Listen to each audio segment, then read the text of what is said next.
I went no contact for 90 days. Here's what my avoidant ex did. You're doing this wrong if you think 90 days of silence makes them miss you. And here's the truth most relationship coaches won't tell you. What your avoidant ex does during those 90 days will shock you more than any tearful reunion ever could. Research from the Journal of Social and Personal Relationships shows that 71% of avoidant individuals experience emotional breakthrough only after extended periods of zero contact, but not in the way you imagine. I see this with my clients all the time. They go no contact, expecting their ex to chase them, and they're shocked by what actually happens instead.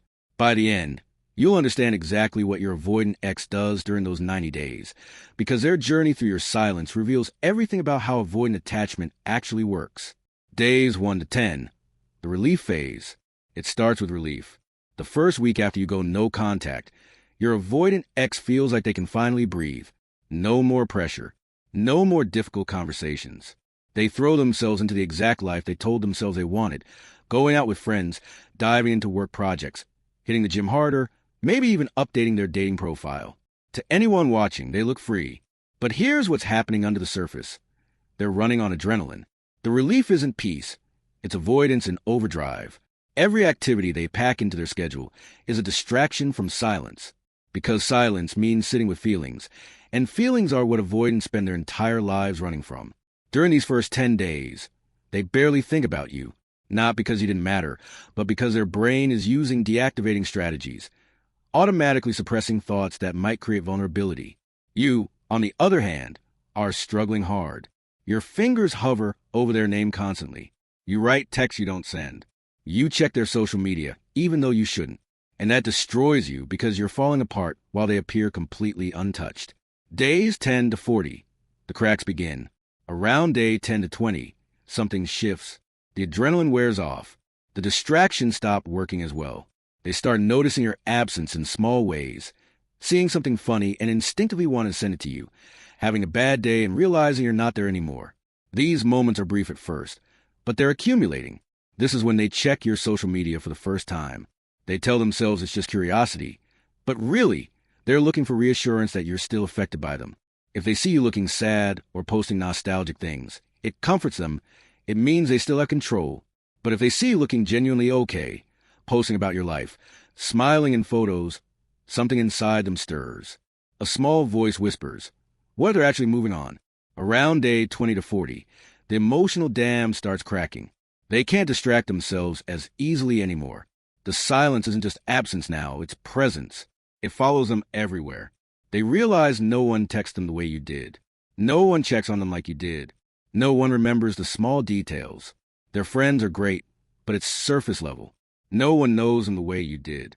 This is when they start doing soft reach-outs. They're not ready to actually contact you, but they're testing the waters, viewing your stories at 3 a.m., liking an old photo from months ago, sending a meme to a group chat you're both in. These aren't bids for connection. They're emotional radar checks. Are you still emotionally available? Do I still matter? Days 40 to 75, the grieving phase. From day 40 to 75, something deeper happens. The avoidant enters what therapists call the grieving phase. Around the 6-week mark, reality sinks in. You're really gone. This isn't just a break or a fight. You've actually removed yourself from their life completely. They start questioning everything. They replay the relationship without the defensive filter. They remember the good parts they've been suppressing, the inside jokes, the comfort of your presence, the way you made them feel understood even when they were difficult. They start to see their own patterns clearly, how they push you away when you got close, how they went silent when you needed communication, how they criticized you for wanting things that were completely reasonable. This awareness comes in waves. They bounce between blame and accountability, between missing you and convincing themselves they're better off. This internal war is exhausting. They're not just grieving you. They're grieving the pattern they can't seem to break. Some avoidants reach out during this window, usually between day 45 and 60. It comes as a seemingly casual text. Hey, hope you're doing well, or I saw something that reminded me of you. These messages aren't accidents. They're designed to test if you're still accessible, if the door is still open. How you respond here determines everything. If you reply quickly and warmly, their system relaxes immediately. The threat is gone. And once the threat is gone, so is their motivation to change.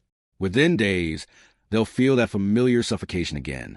Your availability, reminds them why they left. But if you don't respond or respond briefly and distantly, that creates real panic. They start wondering if they've lost you for good, and that thought terrifies them in a way they don't fully understand. By day 60 to 75, the avoidant is facing truths they've avoided their entire adult life. They realize a common factor in all their failed relationships isn't bad luck. It's them. It's their fear. It's their inability to let anyone truly in. This realization can go two ways. Some use it as a catalyst. They finally understand they need help. They reach out to a therapist, read about attachment theory, begin connecting their current patterns to their childhood. They do the actual work, not just thinking about their issues, but addressing them. They learn to identify when they're deactivating, when they're finding fake flaws in people to create distance, when they're sabotaging something good because it's getting too real. But other avoidants hit this realization and double down on their defenses. The truth is too painful, so they reject it. They decide the relationship didn't work because of compatibility issues, not their fear. They convince themselves they just haven't met the right person yet. Someone who will magically understand their need for space without making them feel guilty. Day 75 to 90, the transformation. By day 75 to 90, you're in completely different places emotionally. You've done your own journey. The first month you were a mess. The second month you started finding yourself again. By the third month, you remembered who you are without them. You rebuilt routines that don't include them. You've stopped checking their social media obsessively. You've maybe even gone on a date or two, not to replace them, but to remind yourself you're still desirable. The avoidant notices this shift even without direct contact. They feel it energetically. Maybe they see it in your posts. Maybe a mutual friend mentions how good you seem. The quality of your absence has changed. In the beginning, your silence felt like waiting. Now it feels like moving on. And that distinction rattles them more than anything else could. Around day 80 to 90, if the avoidant has done any real self-reflection, they often make a genuine reach out. This doesn't look like the breadcrumbs from week 6. It's more vulnerable. A longer message acknowledging what went wrong, a request to talk in person, an admission that they've been thinking about things differently. There's a crack in the armor you've never seen before. But here's the twist. By day 90, you're not the same person who went into no contact. When they reach out now, you don't feel that desperate relief you would have felt on day 10. You read their message and feel something unexpected, calm, maybe even sadness, because you can see the patterns so clearly now. You know this reach out doesn't mean they've changed. It means they're uncomfortable, and you've learned that their discomfort isn't your responsibility to fix. The real victory, the most powerful thing you did during those 90 days wasn't ignoring them. It was choosing yourself. Every time you didn't apply, every time you deleted the draft, every time you walked past a profile without clicking, you weren't punishing them. You were reclaiming your energy, your peace, your worth. By day 90, the healthiest thing you can recognize is this. It doesn't matter what they did during your silence. What matters is what you did. Whether you use this time to really look at yourself, to understand why you accepted less than you deserve, to build a life that feels full even without them in it, to learn that your worth isn't determined by whether an avoidant person finally becomes available. The truth about 90 days of no contact is this. It's not long enough to completely heal years of attachment wounds, but it's long enough to break the spell, to create enough distance that you can see the relationship clearly instead of the fog of longing, to recognize patterns instead of making excuses, to choose yourself instead of choosing the fantasy of who they could become. What your avoidant ex did during those 90 days tells you everything you need to know.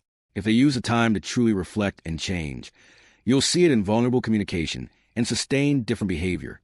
If they use it to distract and suppress, you'll see it in surface-level reach-outs and unchanged patterns. If they use it to move on without looking back, you'll see it in complete silence. But what you did during those 90 days matters more. If you use the time to heal, to understand yourself, to build a life you love, to raise your standards, then you've already won. Not won them back. Won yourself back. And that's the only victory that actually changes your future.